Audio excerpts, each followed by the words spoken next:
என்னன்னு பார்த்தீங்கன்னா வங்கக்கடல்ல வட்டமிடும் ஒரு வளிமண்டல சுழற்சி தமிழகத்துல சம்பவம் இருக்கு. அப்டேட் கொடுத்த வானிலை மையம் இதை பத்தி தான் பிரீஃபா பார்க்க போறோம். அதுக்கு முன்னாடி நம்மளோட சேனல் இப்போ வந்திருக்கீங்கன்னா மறக்காம சப்ஸ்கிரைப் பண்ணிக்கோங்க. பக்கத்துல இருக்க பெல்லை கனெக்ட் பண்ணி ஆல்ரெடி பண்ணிக்கோங்க. முக்கியமான விஷயம், வீடியோ ஸ்கிப் பண்ணாம பாருங்க. அப்பதான் நான் சொல்ற தகவல் என்னட்டு உங்களுக்கு வந்து முழுமை சேரும். வாங்க வீடியோக்களை பார்க்கலாம். அதாவது பார்த்தீங்கன்னா வங்கக்கடல்ல வழிகொண்டுள்ள இந்த மேலடுக்கு சுழற்சியின் காரணமாக தமிழகத்தை பார்த்தீங்கன்னா இன்று பரவலாக மழைக்கு வாய்ப்பு இருப்பதாக சென்னை வானிலை ஆய்வு மையம் எச்சரிக்கை விடுத்திருக்காங்க. இதை பத்தி தான் இந்த பிரீஃபா பார்க்க போறோம்.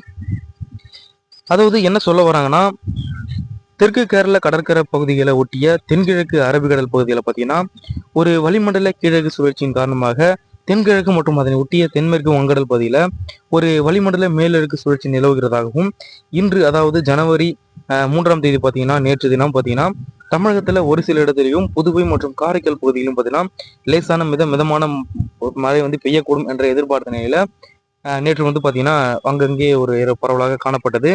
ஸோ இன்று தமிழகத்துல 4ஆம் தேதி தமிழகம், புதுவை மற்றும் காரைக்கால் பகுதிகளில் ஒரு வறண்ட வானிலை வந்து நிலவக்கூடும். எனவே அதிகாலை வேளையில ஒரு சில இடத்துல வந்து லேசான பனிமூட்டம் காணப்படும் சொல்றாங்க. ஸோ ஜனவரி 5 முதல் 7 வரை தமிழகத்துல ஒரு சில இடத்துல பார்த்தீங்கன்னா குறிப்பாக புதுவை மற்றும் காரைக்கால் பகுதியில் லேசான முதல் மிதமான வந்து மழை வந்து பெய்யக்கூடும் அப்படின்ட்டும் சொல்லியிருக்காங்க. ஸோ அதிகாலை வேளையில ஒரு சில இடத்துல பார்த்தீங்கன்னா லேசான பனிமூட்டம் இருக்கப்படும் சொல்றாங்க. இதே போலதான் ஜனவரி 8ஆம் தேதியும் ஜனவரி 9ஆம் தேதியும் இருக்கக்கூடும் அப்படின்ட்டும் இந்த செய்திக்குள்ள மிகவும் சொல்ல வராங்க.